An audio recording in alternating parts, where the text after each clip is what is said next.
You wanted the best. You got the best. The hottest podcast in the world. Ringside Renaissance. Yes. Oh, yeah, Ringside Renaissance. You're right. Yeah. You are now listening to the Ringside Renaissance Wrestling Podcast.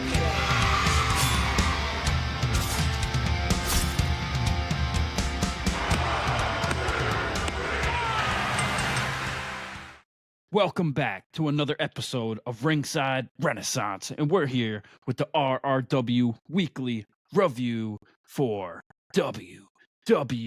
Yeah. And I'm here, with pretty, deadly Jesse. Yeah.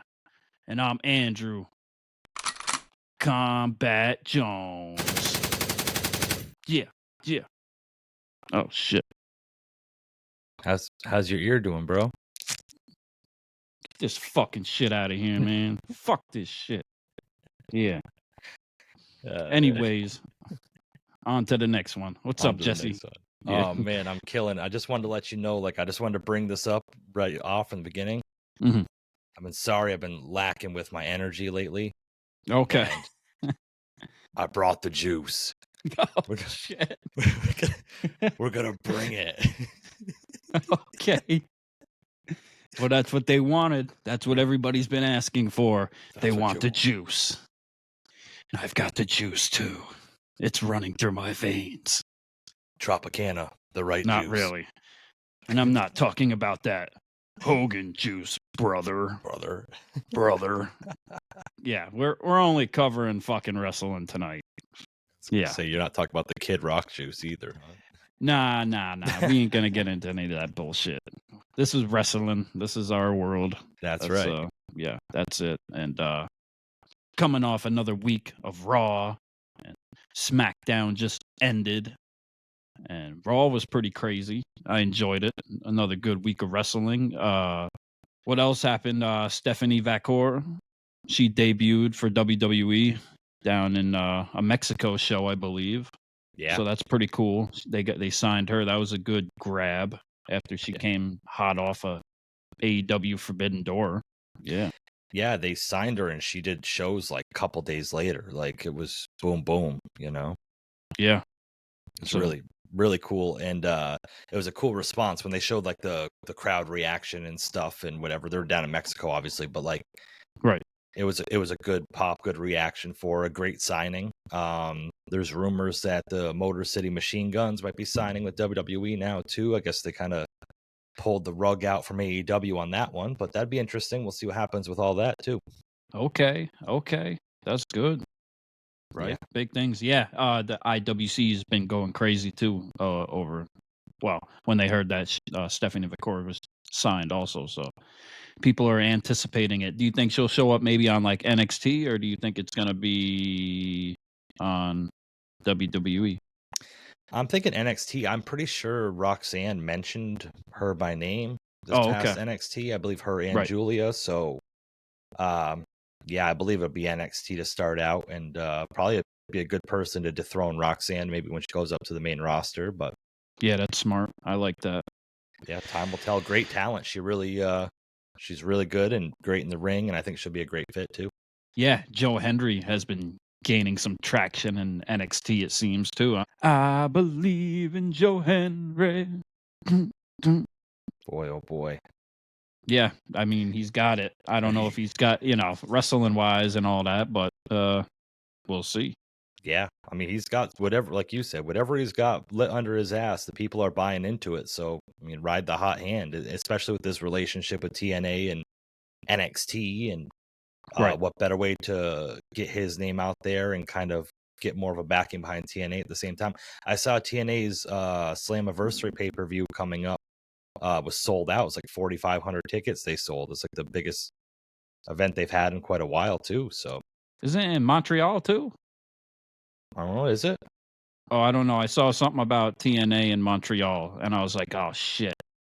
I got to go. And I'm like, oh, man, I probably have to work or something. Yeah. Because it was this weekend, I think, or next weekend. Yeah, I believe it was this weekend. Oh, shit. That sucks. I wish I would have been up on that, but anyways. Yeah. So Raw, it was I thought it was pretty crazy. I think we might disagree on some things with that, with how we felt about Raw, but it got off to a hot start with Mommy returning, right? With Rhea Ripley. Mhm. How'd you feel about her coming down? You think I thought she looked a little rusty on the mic at first. Yeah, and they didn't give her too much really to. They didn't really give her too much to really say before everything broke down with Dominik and then Liv Morgan and stuff like that. You know, she came out and just said "Mommy's back" and got a great pop, and Right. she's still over. And Yeah, the fans were chanting for her. Yeah, Yeah. welcome back and all that. So yeah. yeah, and it's good to see her back too. You know, so Yep. I still am under the minority of saying that. I think that it was kind of like a gimmicked angle for like her injury and stuff, but Right. who knows? Okay. But man, Liv, she was on fire in that promo backstage, man. The look, everything, like the wet hair, sitting on that staircase in the backstage, man. That was good. I was gonna say it looked like she was on fire Woo! and someone threw a bucket of water on her. It was probably gasoline. Yeah. Oh my goodness, man. That was good though. She is like psychologically wise, she is getting under Rhea's skin and Dominik. She is playing with their heads, man. Like you can't deny that. Like my girl Liv, I had to put the t-shirt back on because she's back at it. I said she had to step her game up, and this week she stepped her game back up. I think you had to put the shirt on because you got a new washer and you wanted to smell the fabric softener. It's already clean. It's always clean, baby. It's always clean. Yeah. Always clean for Dirty Dom. Yeah. You know, Dominik coming out and giving her the rose and, you know, the crowd booing and everything. It was, you know, I think they should have given Rhea more. I don't think that's her fault, but I think they should have given her more in the ring for her return. And like you said, Liv came up on the screen and she said her voice was a little bit hoarse because she was down in Mexico all weekend and she's a screamer. And yeah. God damn. Yeah. Yeah. I thought it was good promo though. She like everything she said, like she said it with conviction. It just seemed real. Like you're saying, you were talking about Hollywood with her, and it looked like she was trying out for an audition, and she would have got the part. I hope she does. I hope she gets like this great, like illustrious, like Hollywood deal, and then she just never steps foot in a ring again. That would be. Oh, she'll come back. She'll have to come back like The Rock. You know, she's on that level. Champion, women's champion, you know, all that shit. Yeah. Well, you can't even believe your own bullshit anymore. Oh, I believe the hype. I buy right into it. Yeah, so during this promo, Rhea basically just said she wants her title back, and she challenged Liv Morgan for SummerSlam for the title, and to which Liv Morgan said she accepted. There was no running from it. You got to give her a little bit of props for that. It wasn't no sort of trying to back her way out of it or talk her way out of it. So right, yeah, she was confident about it. That's what I like to see going into SummerSlam. Liv not cowering away, even though she may be running away at mostly the other times when it comes to actual face-to-face confrontations. At least she's playing that heel somewhat to Rhea. And Rhea's over with the people. I want to buy into it just because I want like the whole Rhea Ripley's rise back to the championship, which I do not think she's going to win at SummerSlam. I think they're just going to continue this shit. But, you know, seeing Rhea's rise back to being the champion and being on top, as she says, is going to be interesting. I'm not bought out of it yet. I'm still bought into it. So it was all right. Like I said, I really think they should have given her more. I wish they would have given her some more, but for what it was and this whole continuing Dom trying to get back on Rhea's good graces when everybody knows Rhea was out to get married. So whatever. They're trying real hard to get away from it. It is what it is. So we'll see more of them later down the line on Raw. Next up, I don't know what they're doing with this. It's Sheamus versus Bronson Reed. I really thought Sheamus was going to be in the IC title picture and really build into that with what they were doing with him and Ilya Dragunov and Braun Breaker a few weeks ago, but And he had stuff going on with Drew McIntyre also. Yeah. Sort of. And they're just kind of didn't happen now. It's not the right time, brother. Yeah. Yeah. That don't work for me, brother. Yeah. But very quickly, there was nothing, it was two big men slapping man meat, and Sheamus defeated Bronson Reed, and with the kneecap, I think they called it. It was like a knee to the face. I don't really know what that was about, but yeah, I'm not sold on Bronson Reed yet. Still, no. And then the whole Pete Dunne thing post match. Yeah. Well, back when they were the Brawling Brutes, Sheamus turned on them, and I can understand that. And his tag team partner got hurt, right? The New Catch Republic or whatever. Yes, true. His partner got hurt, so they're probably trying to find something to do, repackage him and get him involved a little bit. So I can understand that, but this just isn't working for me. That's true. Yeah, they need something. Yeah, for him. Pete Dunne saves Sheamus just to attack him, and then Bronson Reed hit the tsunami, the typhoon off the fucking top rope, and yeah, he brought it. That's that. Bronson Reed won the Andre the Giant Memorial Battle Royal and just hasn't won since then. Whatever. Sonya Deville had her in-ring return after a long time off against Zelina Vega. Zelina Vega had a kind of a fiery little promo backstage, and she told her I couldn't hear anything past your forehead. Yeah. And then she was talking about the other girl's mustache too. Yeah. I was like, damn, Zelina been throwing shots lately. Like cooking, first was that Liv and all them. Like she's taking that time she has on the mic, that TV time, that camera time, and she's using it the best she can. Yeah. So you got to respect it.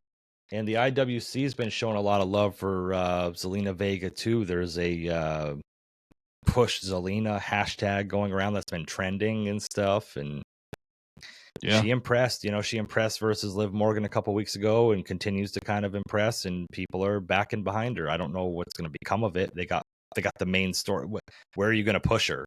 They got Liv and Rhea. They don't, I understand fans wanting to push their favorite superstars, and there's the same thing with Dakota Kai going on right now, and whatever. But where can she be pushed to? That's the problem. Is she's good and she's talented, but where can she be pushed to right now?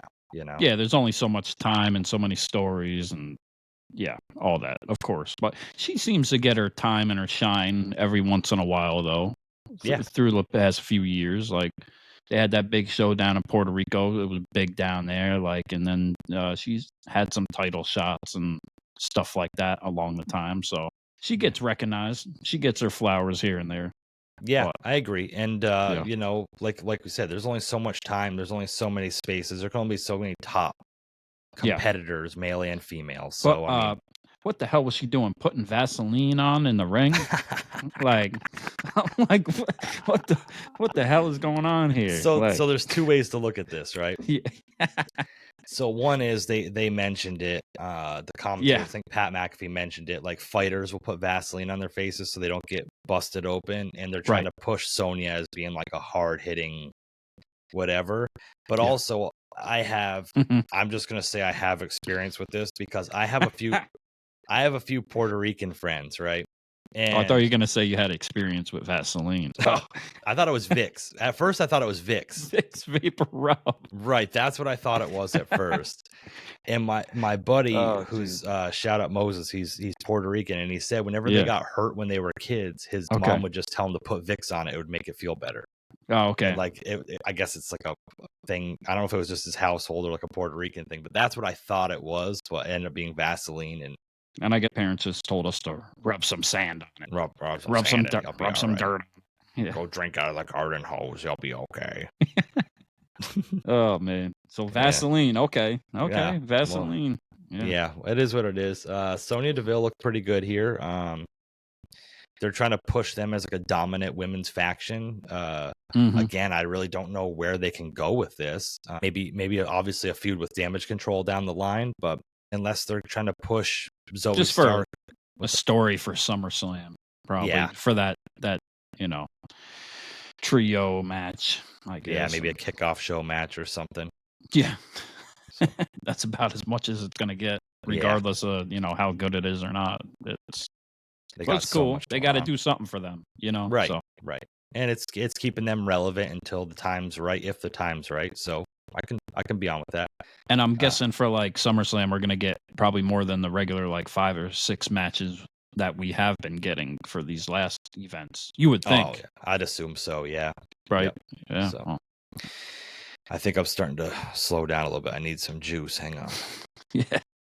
Recharge on the Orchard style apple. It's just for you. Moving on from that, Damian Priest came out to the ring, and we had some backstage stuff in the clubhouse with Rhea talking to Damien and asking him, saying he's been under a lot of pressure lately, and is he okay? Is he going to be all right? And he's like, yeah, I can handle it. Further feeding into me thinking that he's got his hand in some things, but after you said that last week and watching all that, I'm bought in on what you're saying. Okay, so this is something. And seeing what happened, what he was saying with Rhea and like that interaction and all that, yeah, I can see it. I can see it. Okay, I'm glad I'm not. I feel like I'm the only one that has this kind of. And seriously, if this ends up being like legit, I want you to clip all the times I said it and just make a fucking reel of it and like. Okay. Be like, fuck you guys. But anyway, fuck it. Damian Priest came out to the ring and had a face-to-face with Gunther, the number 1 contender at SummerSlam, and they're trying to push Priest as the babyface here. Gunther came out and cut like a big heel promo with this. Yes. But it's hard to like root against him, man. You think so? See, I think Damien really shined this time. I really like the promo that Damien hit this time on Gunther. Yeah. And I think, Gunther did a great job, too, of it takes 2 to tango, right? Yeah. So, he was sending some good shots and, talking about being from the streets of the, New York City and the Bronx. Damn. Impressive. Gunther said he's not going to question Priest's street cred, though. People took that way too far online.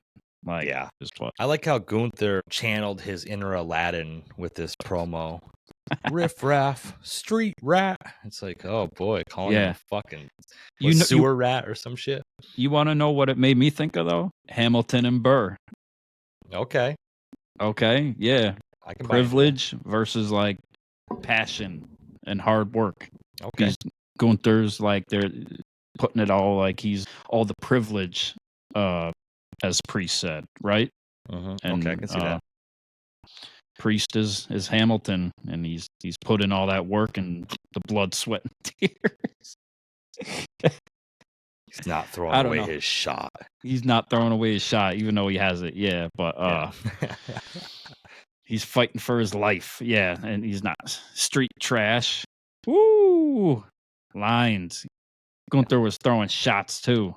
Frickin' Damien said no heart. You got no heart for the first time in your life. You're gonna have to fight from the bottom after I beat you. A privileged, boring, conceited scumbag.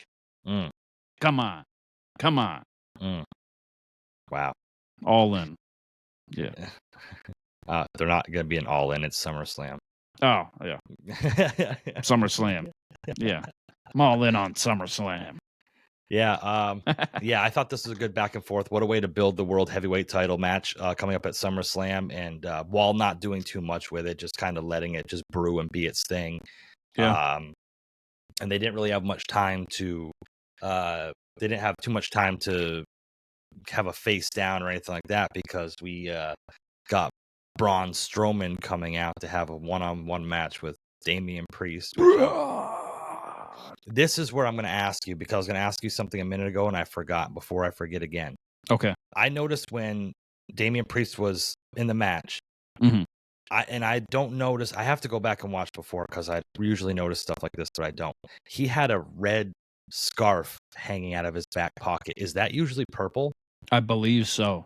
And I didn't notice that. Yeah. Ooh. When he was wrestling, it was a red handkerchief, scarf thing hanging out of his back pocket, not a purple one. I don't know if it's usually purple, and maybe I'm just maybe it's I'm just imagining it like a Mandela effect or something. But yeah, I believe it's purple. I mean, I know Finn and Dom were doing the purple thing. Yeah, for the whole while, Judgment Day is purple, right? They were all So yeah, more foreshadowing, right? Yeah, and just that promo leading into that, and then that match made me believe that Priest is winning at SummerSlam too.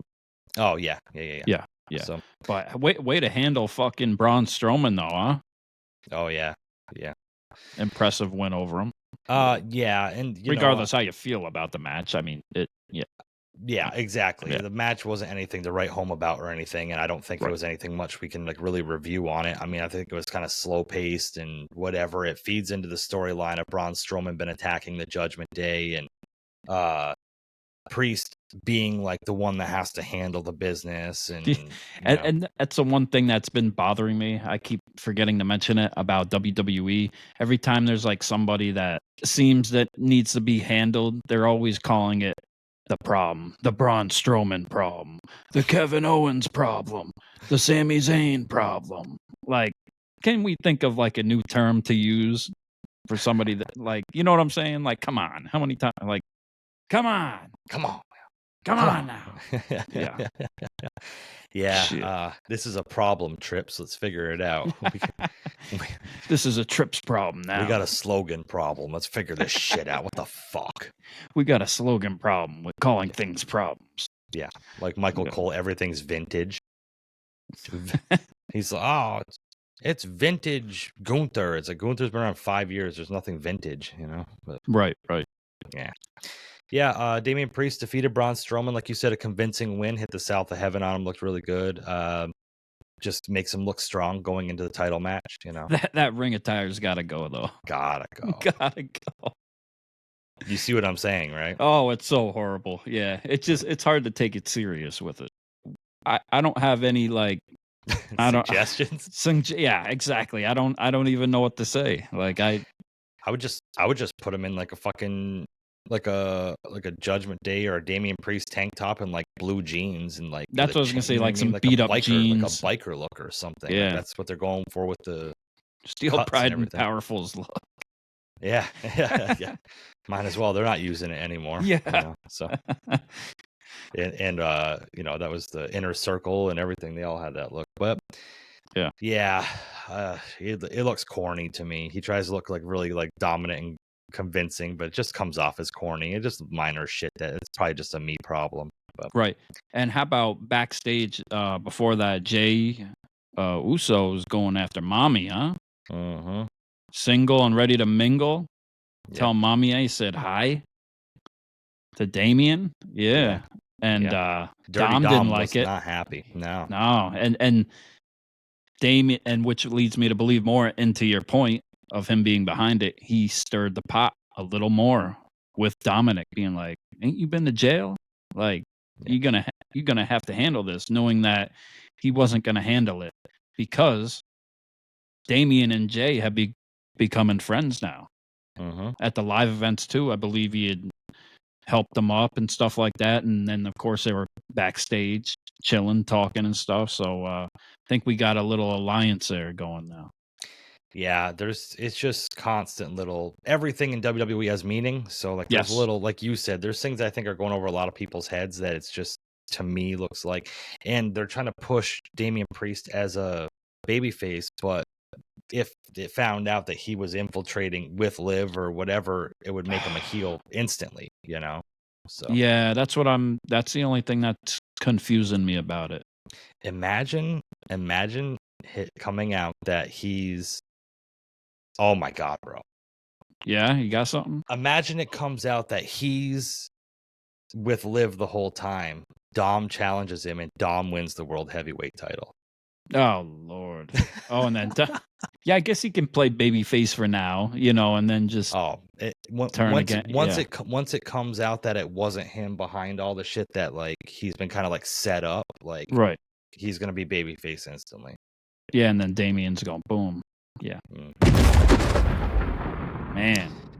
Oh, well, I'm here for it. Let's see what happens. Let's watch as it unfolds. Yeah.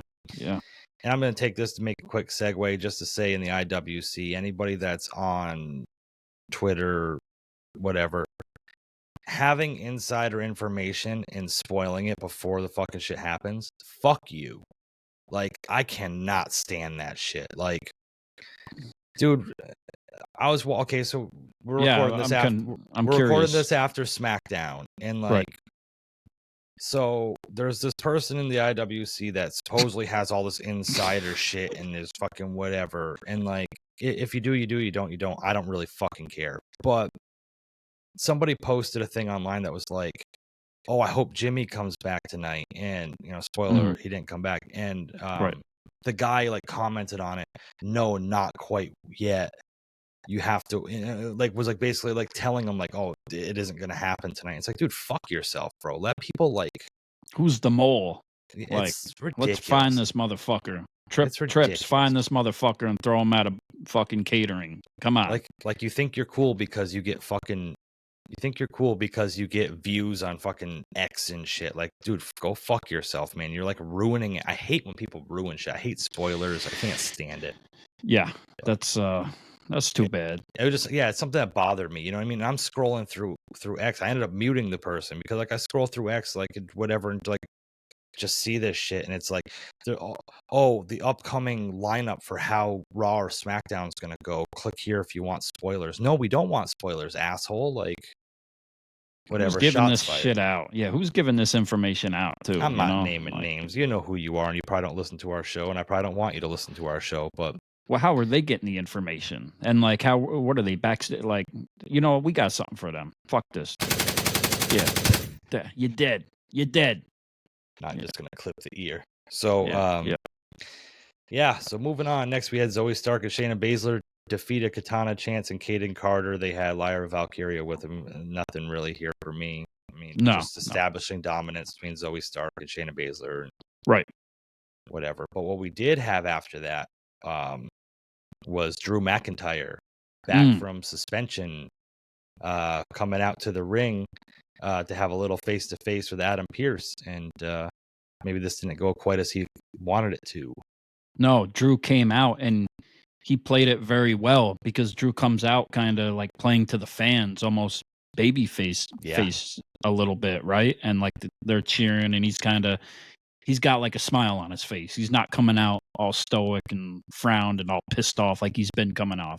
So it was a little different, right? And then he gets out and talks to Pierce, and Pierce is trying to go kind of man to man with him, being like talking to the crowd. Everybody knows, everybody wants CM Punk and Drew McIntyre at SummerSlam. You want it.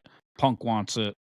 I want it. Scrap Daddy wants it. Fucking referees want it. Michael Cole wants it. Pat McAfee wants it. Everybody in the back, the janitor, fucking people in catering, everybody. Everybody wants Drew McIntyre and CM Punk at SummerSlam. Am I right? Yeah, exactly. So I don't know how bad Drew McIntyre wants it, because he turned and he said he's not apologizing to them refs that he threw on the ground like trash at the post show. It was good. I liked it. I didn't see it going where it was really going at first, and then it made sense. But I thought it was a cool little segment. Yeah, and it just showed, Drew just doesn't want to deal with authority. He has his mind set, like, so his desire to exact revenge on CM Punk is clouding his judgment on everything else he's doing right now.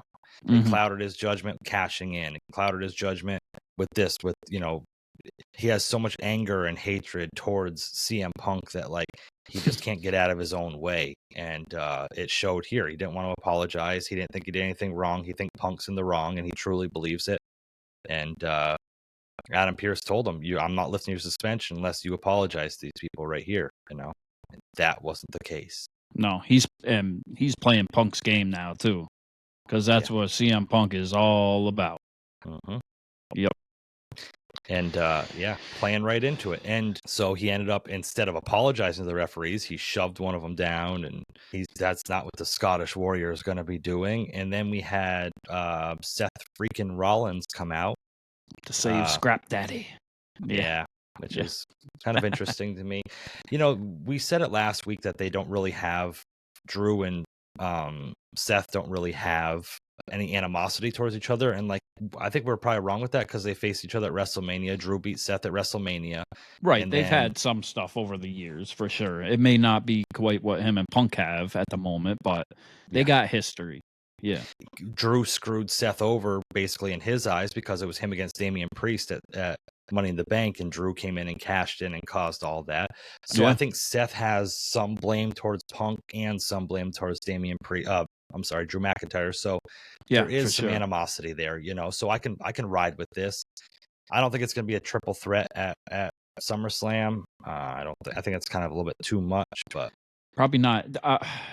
You got to think Punk's ready to go. yeah, yeah. But at the same time, they haven't really let us know yet, obviously. So it'll be interesting to see. And they kind of have it in an area, too, where if he's not ready to go at the last minute, that they don't have to pull the trigger on it either. And they haven't really backed themselves into a corner. It's just very impressive by all parties with how they've done it up to this point. Because Punk's only fucking done 1 or 2 dark matches pretty much and end the Royal Rumble since November, and look at this story. It's amazing. It's one of the best feuds we've had in a long time. Yeah, and I think at the end of the day, they kind of have like a, what do you call it? Like a fail safe, or maybe like a backup plan, because of Punk's injuries and Punk being injured and not being able to go for WrestleMania. Maybe they're just kind of having this in their back pocket in case that comes up, which is smart, it's planning ahead a little bit, So yeah, and Seth's there, and I still don't know where if it is Drew versus Punk at SummerSlam, like how it's. I'm still not ready to make my prediction as far as that's concerned yet, because I'm not sure where they can go with it or what they should go with it yet. I think it's going to be Drew and Punk with Seth as a referee. Ooh, that's what I'm thinking, and he's got problems with both of them. So who is he gonna, you know what I mean? Who is he gonna? That's cool. I don't know. Cool. We'll see what happens. But Drew McIntyre, as of right now, is still suspended, I guess. Next, we had Michael Cole and Pat McAfee talking about on the Pat McAfee show. They were infiltrated, and a box with a VHS tape was left at the Pat McAfee studio. Uh-oh. Did you get one too? I got a box. What's in it? What's in the box? What's in the box? Just a random box. Shit. There's nothing. Nothing. Oh, man. I really thought you were going to pull the VHS out. I thought you were going to pull out Gigi's Gazongas or something from VHS. Rambone. Send in the clown. Oh, wait, he already came. Oh, Lord. Man. Throwback. Harry Pecker in the Chamber of Secretion. It's a throwback to our teenage years. I was going to say, do you want to bring that up? We'll leave it at that. Yeah, so they dropped off a VHS tape at the Pat McAfee show that he brought on his jet to the show so they could play it. And what did you think of this one with Eric Rowan? Yeah, so a lot of people are going crazy over it. They love it. The IWC loves it, especially the people that are, the cult of the Wyatt Six, we'll call it, because that's what it is at this point. I didn't think it was bad. I thought it was cool because he was kind of talking about like Brody, and he's talking about Bray, so I didn't mind it, but I didn't think it was bad. I thought Eric Rowan did a great job. Yeah, doing what he was doing. Like, it was very believable. Like, everything he said, he probably really meant. It was true too. He's talking about like real things. So it was very good in that aspect. I think it should have came sooner though. I loved it. Yeah. Okay. There you go. So this is the problem, is that I was so bought into what Eric Rowan was saying. And if you've watched any of our past shows, if you haven't, I'm going to tell you, like, I haven't been into this Wyatt Six thing whatsoever at all. I think it's dumb, but he spoke from the heart. It was real. It wasn't him going back and forth with like a rabbit self. It was just him raw emotion, just talking about how he felt. And like, who cares about Eric Rowan? You know what I mean? Like, Brody Lee died. Right. That, he said the only person that believed in me died, and then my other brother died, and then I was left all alone, and I was by myself, and who cares about me? And it was powerful. This That's was powerful. relatable. Yeah, it's Yes. dark. It's deep. This is the Pause. issue I have with it. I bet he does go deep. But this is my problem I have with it. Now they got to set up having these therapy sessions or whatever with the other Joe people. Gacy, Dexter Loomis, Nikki Cross. Nikki Cross. They're not going to have the same emotion as this. Yeah, they're not as relatable because they have nothing to do with it. I know there's lore and there's all types of stuff to do with it to why they're in it, right? But in reality, they don't have the ties to this whole story like Eric Rowan has. Yeah, and I think which you can relate to. The part with Bo Dallas and his therapy sessions when he was talking about Bray, we could relate to it about losing people, and then we know because that's his brother. I think if they stripped all of the spooky shit and just let it breathe and be what it is, they have something they could really go with here. Right. I think it's getting really cloudy with all of the fucking masks and whatever. But as far as anything Wyatt Six later stuff included, I think this Eric Rowan video was the best thing so far. I really enjoyed it.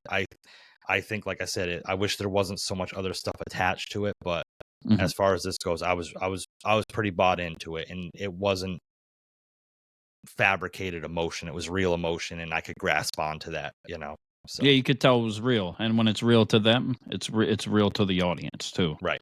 Yeah. So only to eat it up more. Yeah. Yeah, we talk about blurring the lines between reality and storyline, and there was no need to blur any lines here. This was just as real as it was, Right. And, right. I was very bought into it, So I don't know. He had the sheep mask at the end, and they said, what does this mean to you? And he goes from a sheep to being a rabbit now. That doesn't make sense to me. See, like that stuff doesn't make sense to me. But what he was saying, I could relate to, and I bought into it. Yeah, so. It was cool. Yeah. It may, there's so many of them. What are we gonna have every week now? We're gonna have a video, like you said, of each of them explaining it, and I don't know. We'll get into it more with what happened later in the evening of Raw. But yeah, maybe we'll have a full episode breaking down the lore of the Wyatt Six and why this is so important and why this is probably this is cinema. Yeah, this is cinema. If I hear anybody else on fucking the IWC say fucking cinema, my fucking god, dude. I brought it up a few weeks ago with CM Punk and Drew McIntyre backstage with the whole shot with the garage, and then people went and took my fucking word and they fucking ran with it. I agree. Unfucking believable. If y'all are watching, you're at welcome. Least give us credit. Yeah. You're if you're welcome. watching, just give us fucking credit. Yeah, you're welcome. Jeez. So next we had Jey Uso versus Dominik, and beforehand they're back in the clubhouse yet again. This is a very heavy Judgment Day episode. And Dominik told Rhea, I'm gonna beat Jey Uso and prove to everybody that you belong to me. Which Rhea did not like that at all. She was not having that whatsoever. So yeah, the IWC took that fucking. They don't like people belonging to other people and that whole argument, and they didn't take that at face value. They went and ran with that shit, and people were offended. Bro, so to all the people offended, please go listen to the new Eminem album. Or listen to our podcast. Yeah, it's very easy. It's very easy listening. Yeah. It's a very safe place. Yeah. Just listen to a couple of our episodes and see if you're offended, because I thought it was good. I thought it was good dynamic though, what he's saying to her, and then no, I own you or nobody owns me, or what their thing going back and forth. I thought it was clever though. Yeah. And it makes sense with Liv, playing in with Liv too. The whole thing, the psychology of it too. So, and it's pulling people's strings too. It's getting a reaction, and that's what they want. They want people to talk about it. So, congratulations. Yeah, and then this match was kind of lackluster for me. I didn't really care for the match too much. Jey Uso is very hit or miss for me. Obviously, he's over and he's got a fan base and right. But his in-ring stuff is hit or miss for me. Sometimes I really enjoy it, and other times I'm just not feeling it. I just wasn't feeling this match at all. I think he excels more with his brother. The Usos are, one of the greatest tag teams, especially the recent years, of course, easily. So I mean, pretty deadly aside, they're probably fair top enough. one of the top in WWE the last few years. But yeah, so Liv came out, did the same old Liv shit. The same thing happened again. And I know how much you got a fucking hard wet boner for Liv Morgan, but like we sit here and criticize the Wyatt stuff for people for doing the same shit over and over again, and the shit with Liv is the same shit over and over and over again.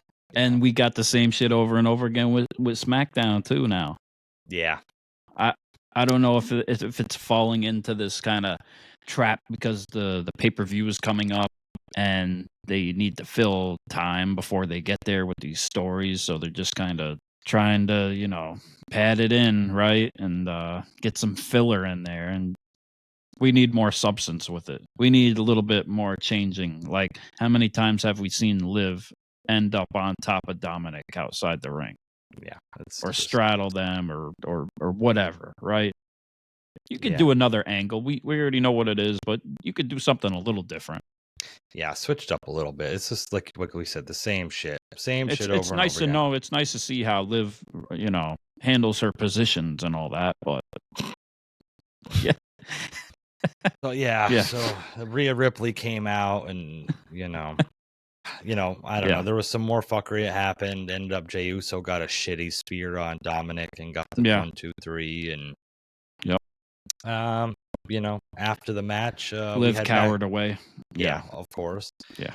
And so after the match, we had them back in the clubhouse again, and Rhea was talking to Dominik, and she said, "I don't belong to you. You belong to me." Yes, that's what set people off. Yeah. And woo. Dom was happy though. They're happy, I was happy. I was happy, man. Yeah.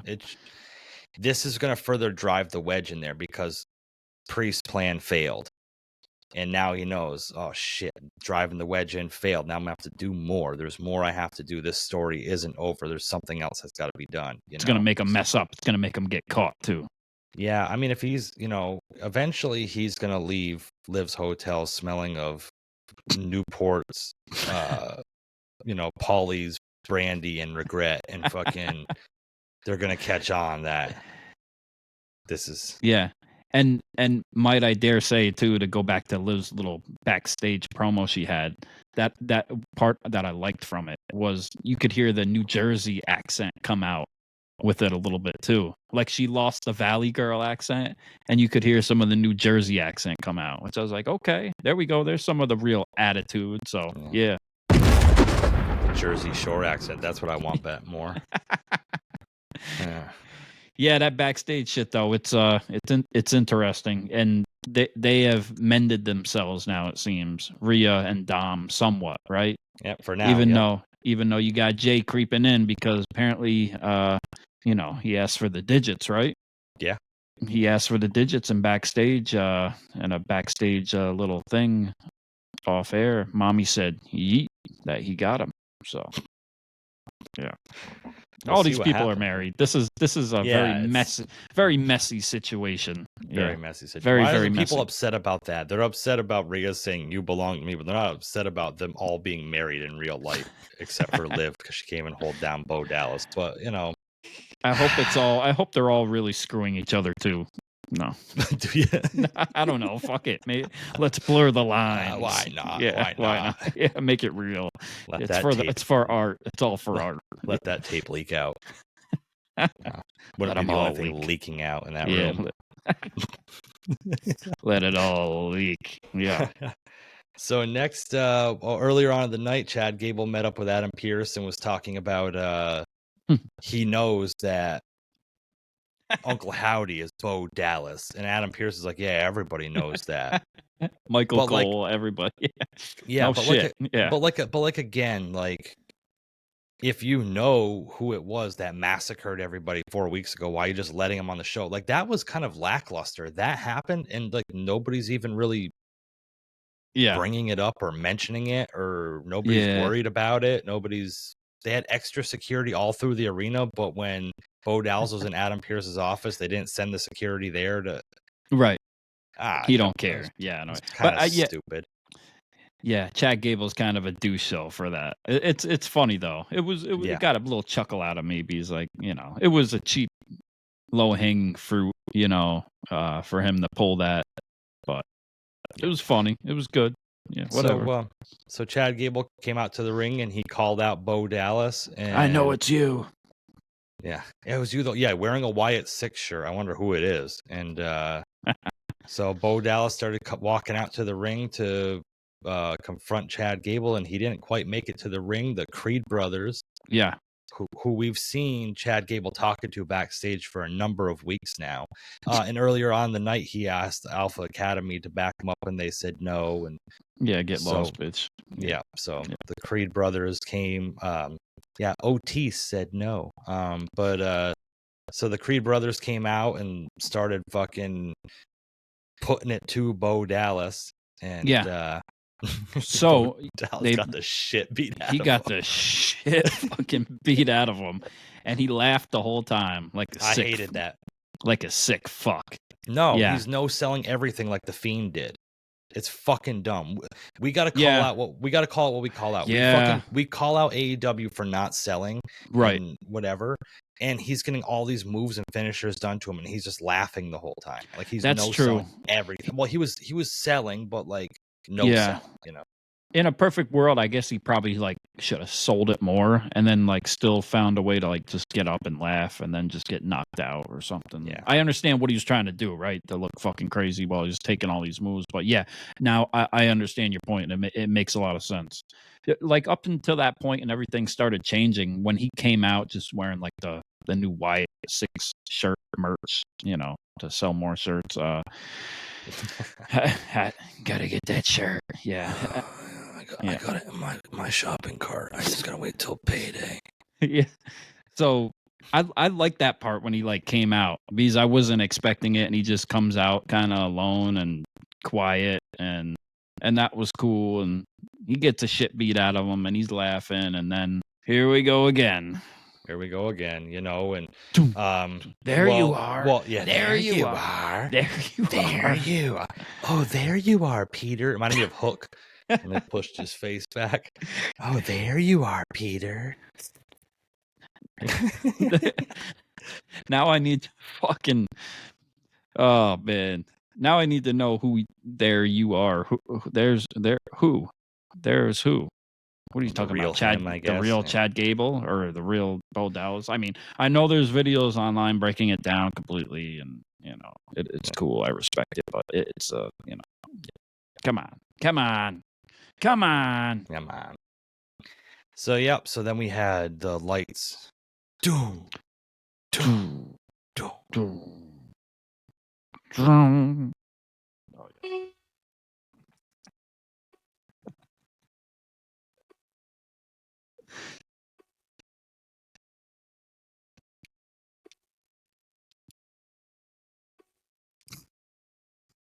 Yowie wowie! Just keep doing it because they got to add another key to that fucking song, man. Like it makes the original one sound like fucking Beethoven. I was really just gonna do it the whole rest of the time and just have you just talk, like just explain the whole thing. They gotta play another key to that song, man. Just the same freaking. It's and here too comes much. The goofy shit, dude. The fucking mask, the fucking fake ass styrofoam sledgehammer, like it's Harley Quinn. Yeah. This is Suicide Squad. Yeah, dude. It's like, pretty much. Come on, man. That's what I liked about that part. Like Bo Dallas was cool, like coming out as Bo Dallas, right, and getting the shit beat out of him, and like he's not Uncle Howdy, and then all that. But then they just come out and they just do the shot, and people want to call it cinema and call it so great, but they already did this shot like a month or 2 months ago, like in front of the fucking when they came out with the Uncle Howdy mask on. Now they're saying, oh. Now we're getting a QR code. They're glitching us. Oh shit! Hang on. Oh. I don't know what I'm doing here. All right, cool. We're good. We're getting something was coming through from the other side. Just my fingers were playing. Yeah, that's why you don't talk about the Wyatt Six. They possess the keyboard. I don't know. Like I said, it's back to the goofy shit, dude. They should have did this like a month ago. This whole thing that they did on Monday Night Raw, they should have done it a month ago. Instead of all this random QR code shit, like they didn't need to do it all. Just release it online and then get to the meat and the potatoes, as we say. And not the massacre thing at all. Yeah. Had Bo Dallas keep doing weird shit backstage, call him out, and then have these guys come out and make their fucking debut like this. Right. Boom. You're there. Like this extra goofy shit is just too much for me. Like we had to get another money shot. Like, aren't they spent? Come on. And Bo Dallas, as much as everybody's like, oh my God, Bray would be proud of this. Bo Dallas is just trying to be a knockoff Bray Wyatt right now. Yeah, he's leaned into it completely. That's the character he's playing, without a doubt. It's not its own thing. It's just like, and I think people are going to catch on to it to where they're going to say, you got to play yourself. Yeah, or something else. Yeah, right. And it's like, dude, like this isn't Bray Wyatt. Like everybody wants this to be Bray Wyatt so bad, and it's not Bray Wyatt. And I think it's just going to backfire. But that's all I got to say about it. I love the Eric Rowan thing leading up to it, the Bo Dallas stuff beforehand, all the way up to the whatever I can roll with. But at least they got a good shot again for pictures and everything. So whatever. Yeah. To feed more into the cult that's drinking the Kool-Aid of the Wyatt Six. The red. The words of the red. Yep. So we got to our main event of the night, Sami Zayn versus Ilya Dragunov for the Intercontinental title. It was another Ilya Dragunov hard-hitting match. Sami Zayn can sell like a motherfucker. He made some good offense in. Yep. I think these two had good chemistry. It was a solid match for what it was. It had to end in a DQ because of the Braun Breaker continuing storyline, but I'd like to see these guys go again.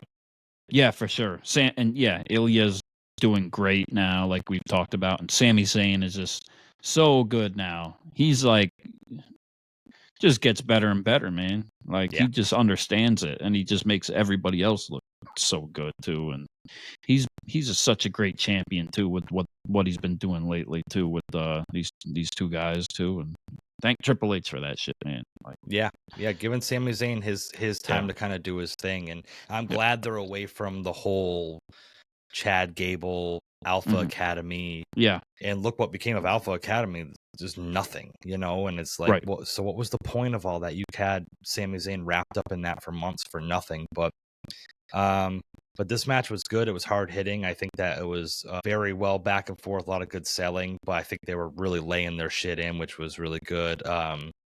Ilya tried to lay that H-bomb down, and Sami put his foot up and clobbered. It was just little subtle things that I really enjoyed about that. And then they fought to the outside. And when they fought to the outside and got up, here comes Braun Breaker. And Braun Breaker comes like a bat out of hell, and Sami gets out of the way and he spears Ilya, which disqualifies Sami, gives Ilya the win. Nobody cares about that, I guess. Right. He gets in the ring, keeps beating up Sami some more, runs back and forth on the ropes probably about 15 times. Back and forth. Yeah. Yep. Somebody should trademark the spear so not everybody does one. Yeah, it'd be nice. You think they'd have some, as far as finishers used to be, like people wouldn't do other people's finishers, right? It was like a big thing backstage. And it reminds me of the super kick. Like everybody does it now. And we don't got Taker backstage to put his foot down. The sheriff.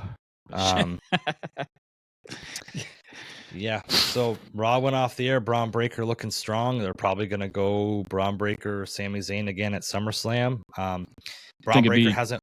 What's up? Triple threat at SummerSlam, or you think it's just Braun and Sami? Maybe they'll get like Ilya versus Braun Breaker next week for the number one. That could happen. Yeah, and Braun will win, of course. And Braun Breaker hasn't had one match since he's lost to Sami Zayn. He's going to earn another title shot. Those kind of little details kind of piss me off, but whatever. I'm not going to fucking dissect everything completely. But so that was Monday Night Raw. After a quick little guitar riff, we're going to layeth the smacketh down on your asses.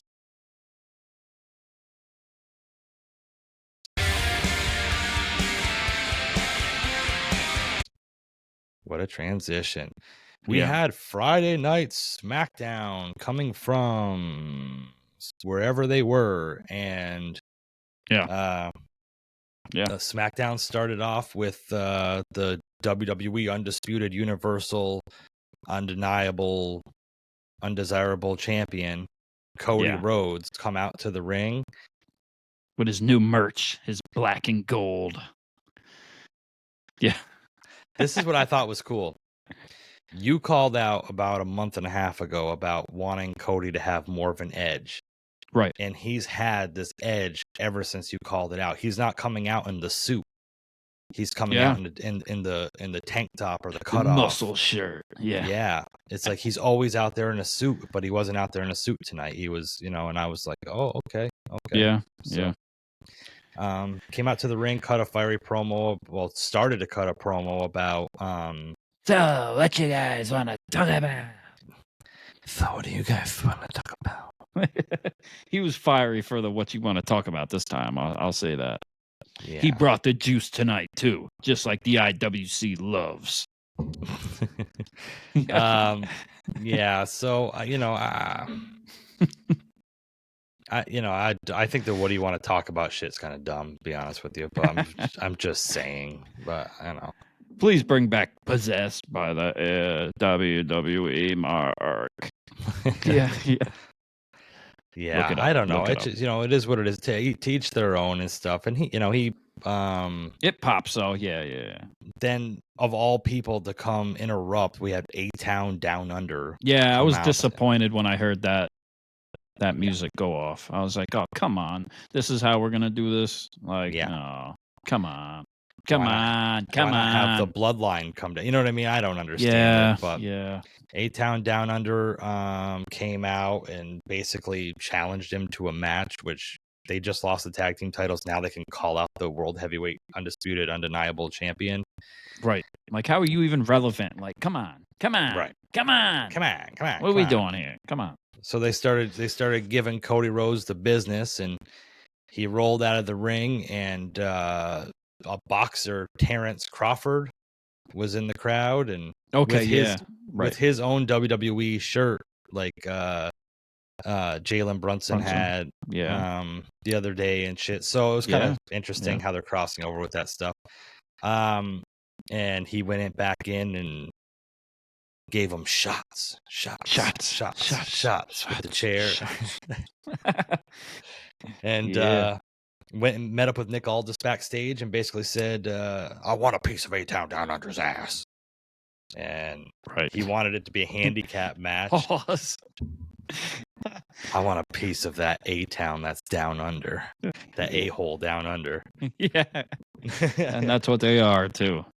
So Nick Aldis basically told him he needs to find a partner and he could fight him. He's not going to let him do a handicap match. So I wonder who he will find. Yeah, he was about to bring up like Randy Orton, and he was, and all that stuff. But it wasn't it, man.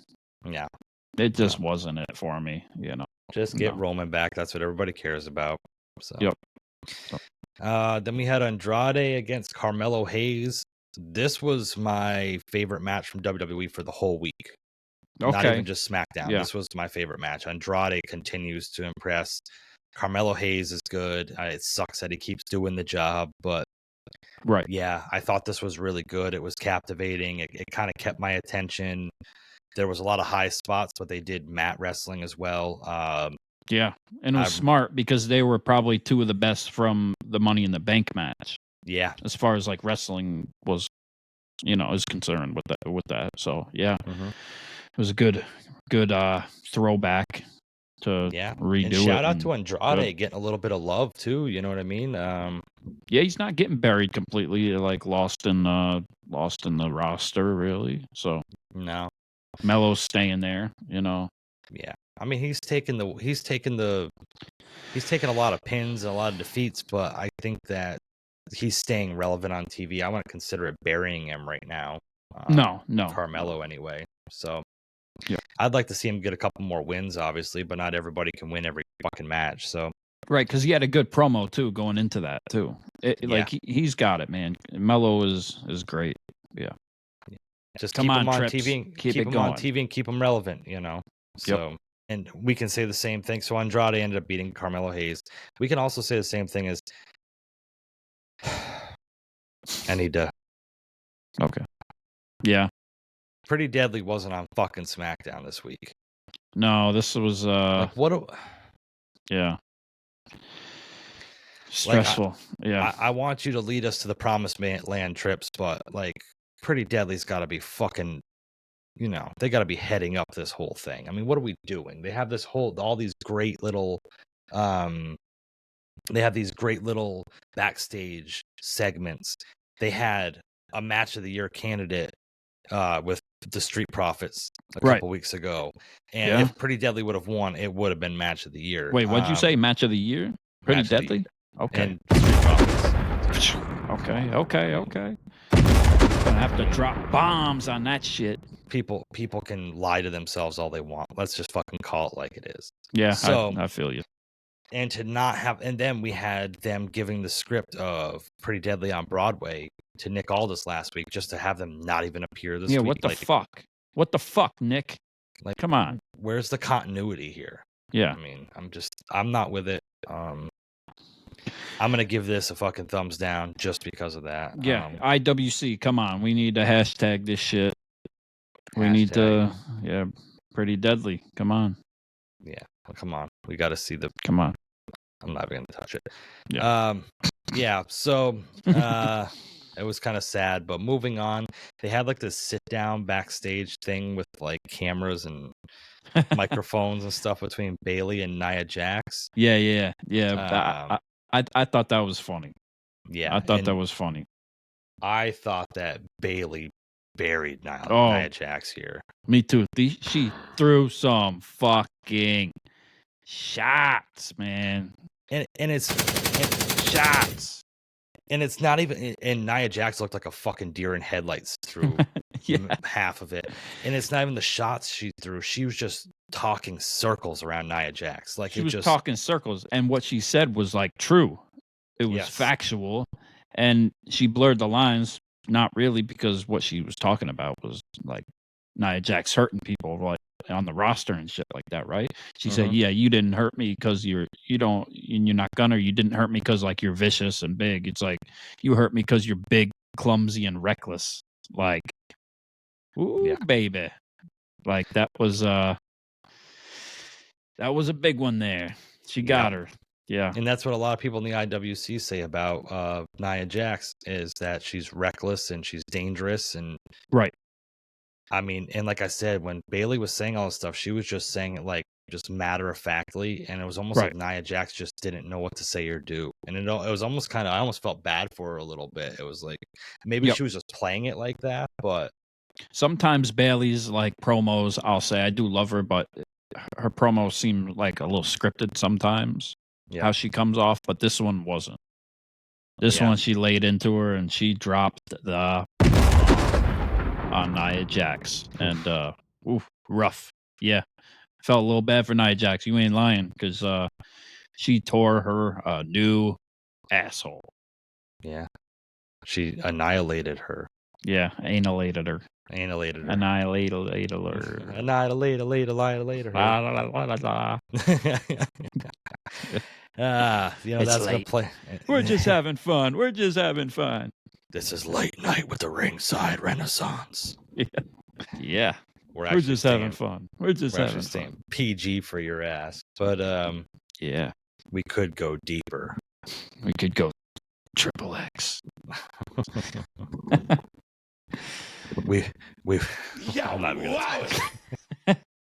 Oh baby. We would show you mercy, but we won't let you. Won't let you. Next we had Bianca Belair, a quick match against Chelsea Green. Quick roll up. Yeah, that was what it was. I literally went in the kitchen to grab a drink when the match started. It was over. I'm like, I walked back, and it was like literally not even 2 minutes, and the match was done. It was all for the reason of having the little back and forth at the end.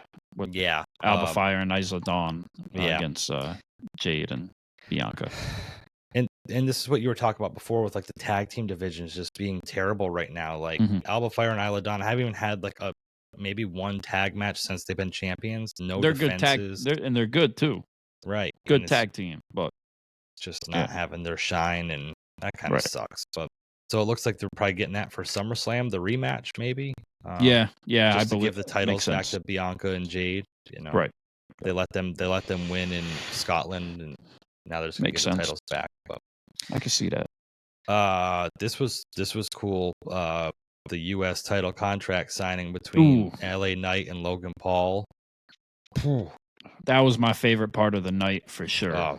For so sure. good. Yeah, so good. Logan Paul came out. Or, I'm sorry, LA Knight came out to the ring, and motherfucker, that guy's over. It's every time, man. Every time he comes out to the ring and just seeing, not even hearing, just seeing the crowd pop and like bought into everything he does. Yeah. It's like he's just so good. What is that? I can't do it. I can't do it. I don't know. It's just so effortless. Like, and the crowd just fucking loves it. And So good. LA Knight. Yeah. So good, man. I don't know what it is about it. And and Logan Paul fucking killed it. Killed it. So good. Like, and he had like a little bit of a lackluster promo, I think, a few weeks ago, right? It wasn't like that great with his back and forth. But this time, man, he brought the fucking juice too. Yeah. And it was it hyped me for the match. Like, this is all this has been is they had the triple threat for the qualifier. But other than that, just a little bit of back and forth in this contract signing. And I'm so fucking hyped for this match. That fucking LA Knight called Logan Paul Edgelord. Yeah. What? Yeah, the crowd didn't pick up on that. Like, Jesus Christ. Yeah, it was so good. And like I said, it flowed very well. The way they like back and forth a little bit. He brought him back. Yeah, brought him back. Fucking tells him that he owns and cooks him every time. Yep. Every time I own and cook ya. Yeah, dude. And shout out LA Knight. We watched Cody Rhodes had like a little talk show thing with LA Knight on YouTube, WWE YouTube this past week, and he seems like a real genuine dude. Apart from me being a big fan, he just seems like a real genuine dude. And, so cool. And it was very interesting to see the banter back and forth, and then him saying he's like a wannabe Rock and like. Oh yeah. So Logan Paul was great for it. He knew exactly like what to say, and he knew how to say it. Like psychology of it was fucking great. He knows how to play the delivery. Like he started off. He called him Sean.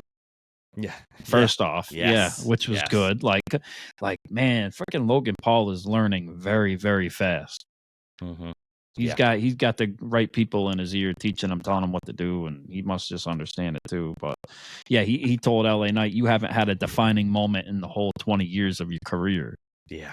Like, woo, you just a gym bro with a spray tan and a catchphrase pretending to be the Rock. Like, and LA Knight played it off fucking great too. Yes.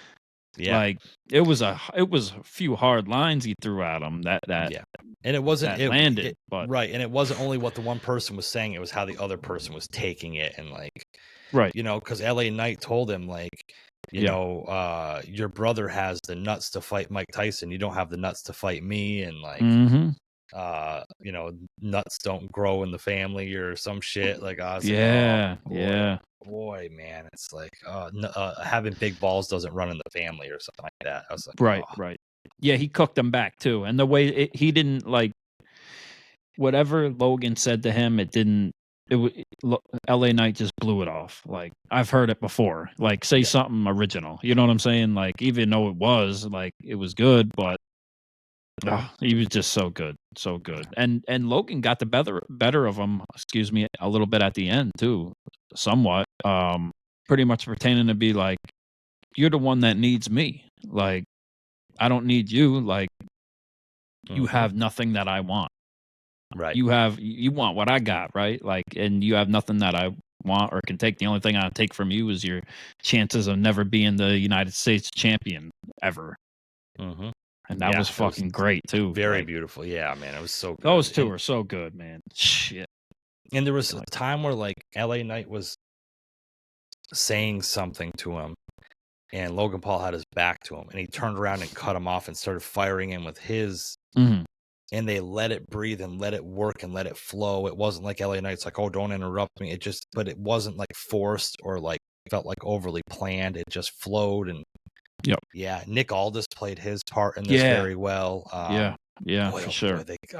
I'm waiting for the day if and when Nick Aldis gets back in the ring. But yeah, it was my favorite part of the night for sure, without a doubt, 100%. Yeah, it was very good, and like I said, it built me up for the match. Like, okay, so right now, potentially, I'm just gonna say this right now. So we have Cody and Solo, Damian Priest and Gunther, okay. Mm-hmm.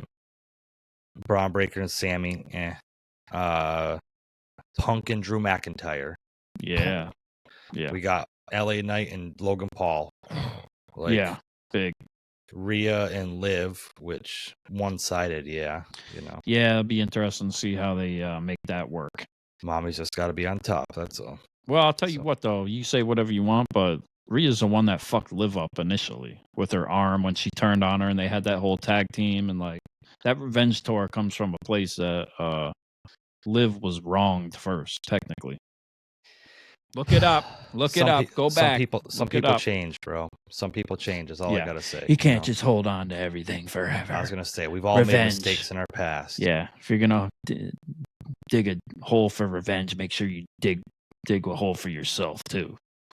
All saints have a past. All sinners have a future. Let us know your favorite catchphrases and your favorite deep quotes in the comments. Yeah, give us some inspirational quotes in the comments, please. We need them. And let us know if we're bringing the juice. Yeah. My juice is almost done. We got to wrap this up. So we had the contract signing. Will be Logan Paul and LA Knight at SummerSlam, and I'm looking forward to it. I hope that has potential to be show stealer, So yeah, for sure. Next we had Tiffany Stratton against Mea Ying. Yeah, I wasn't crazy about it. I thought Mea Ying is fucking good, and I do like Tiffany Stratton, but I don't know. Nah. I'm not sold on Tiffany Stratton, man. Not yet? Okay. No. She looks like she is allergic to shellfish, and she ate some, and her lips swelled up real fucking big. Like I can see that. She hangs out on Rodeo Drive like a little too much, I think. Yeah. Down in Calabasas or something like that with them folks. Yeah, I don't know. Yeah. She had some like really great moments, and that's what like got the people behind her too. And now it seems like she's kinda she did go all out with the Money in the Bank. We can't forget that. We got to give respect to her for that, right? In the match. But she does seem like she plays it safe a lot too sometimes. Yeah, it just feels like it's like. And Mea Ying's just a worker. Oh, Mea Ying can go, man. Yeah. I like her a lot. Like when people say justice for these people or push this person, like, why isn't Mea Ying in the conversation? I mean, she's just a plug and play player, I guess. She professional. And I really like her work. And so there was the match was all for the end. Right, and Nia Jax came out to the ring with Tiffany Stratton. Bayley ends up coming out and puts the beat down on Nia Jax, boy. Yeah, damn. She convincingly like a fucking sack of shit. Yeah, and, insult to injury from earlier in the night. God damn. Which kind of concerns me a little bit that Nia's going to get the win at SummerSlam because of Bayley keep getting the upper hand, but she has been. This is the first week of SmackDown. And how long that Bayley hasn't been beaten up? True. Yeah, they must be listening to us because maybe we're the mole. Yeah, true. I got burner accounts. Just to pad my numbers a little bit. So then she took the briefcase and just beat the shit out of the fucking thing. And she opened the briefcase. She opened the briefcase to reveal there's no contract inside it. So, It's just Jesse, if you had a briefcase, what would you put in your Money in the Bank briefcase? oh my god, Nick Wayne mom fleshlight. Condoms and Vaseline. Shout out to our last episode. Yeah, maybe one of those pepperoni sticks. Don't ask why. And Yeah. So Oh, shit. there's nothing inside the briefcase. Like I thought there's supposed to be a contract in there, but I'm pretty sure in about 10 years we're gonna have a Liv Morgan fleshlight too. ugh. That fucking thing's gonna be wore out. Looks like an Arby's sandwich. Yeah, it might be a little. Moving on. Yeah, I'm not even gonna get into it more. Fuck it. Yeah, so Bailey Jesus. distracted Tiffany by smashing up the briefcase, and Mi Chin got the win over Tiffany Stratton. Yeah. So Mi Chin actually gets a win. That was surprising to me. So I was surprised. I was Yep. pleasantly surprised. It doesn't mean anything in the long run of anything, but No. yeah, it is what it is. So then Yep. we had a little Bloodline 2.0 vignette backstage. It's the first time we saw the Bloodline all night, and Yeah. Yeah. Wasn't quite sold on this one. Kind of the No. same old shit. Like, it's the same shit. Yeah, we get it. It's Solo and Cody. Solo's the head of the table, and wants to be Big Daddy, Big Poppy, and whatever. yeah. Does it really count as the head of the? Roman. Does it really count as head of the table if the other people don't even sit at the table? They sit behind the table. Yeah, and none of like the old heads or like the OGs or like the original Bloodline that like came and anointed Roman Reigns, like the heads of the family, like the elders, we'll call them, right? Mm-hmm. None of them came out and did that to fucking Solo. They didn't put the fucking necklace thing on him, right? So it's just bootleg bullshit Bloodline. Yeah, and that's what it's supposed to be. I think you know what I mean. Oh, so, sorry. Yeah. It's not supposed to be the fucking real thing. It's supposed to Yeah, be I know, but it's that's why it's just like whatever. Yeah, and this didn't really do it for me. What's this thing on the IWC about aura? This is the new thing, cinema, and now it's aura. Like people were posting pictures of Solo like in that little vignette, and they were like, "There's no aura here." You know what? Solo Like that has no aura. He has no aura. Yeah, like the way they shoot it, it looks like the cover of Corky Romano, the movie. like they're going for like like a Godfather type of like bloodline thing. The way that how they're set up with the red light in the back. You guys want some cookies? Yeah, that's a deep cut. That's a very deep cut right there. Fucking so proud of you for bringing that up. I don't know. Just it's losing it. They need to get to a point, They need to get to a point, and especially if they're not having them on until the last 3.5 minutes of the show, like they need to be doing something here. And remember, this was the same group that when Tama Tonga first came here, like smashed his car into Kevin Owens' car and made like this big thing, and now they just sit backstage with like sitting on file cabinets with sunglasses on, like, and then let it go. Yeah, they truly are the bootleg Bloodline, and there's not even much to really talk about. The match with Cody Rhodes and KO. Yeah, honestly, yes. Right. So moving on, KO ended up being the surprise partner of Cody, and who would have thought making his return? And I'm glad his mom's doing okay. Shout out KO's mom. Right. Put on the internet that she's doing okay, and it's good to see him back. I'll give for sure. So, but this is what I brought up last week, though. I don't know if you remember this or not. They're systematically taking out all of Cody's friends until he has to reach out to Roman, and recruit Roman. Hey, the enemy of my enemy is my friend. Type plays thing. into the story. Okay, yeah, because now all of Cody's backup is getting taken out. Who can he turn to? Right.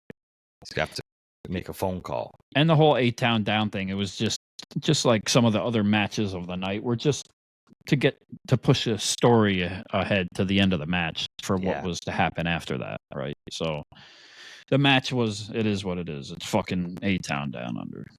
Yeah, that kind of sucks. Like I like the Andrade. That's why I like the Andrade Carmelo Hayes match. Couldn't it have been pretty deadly?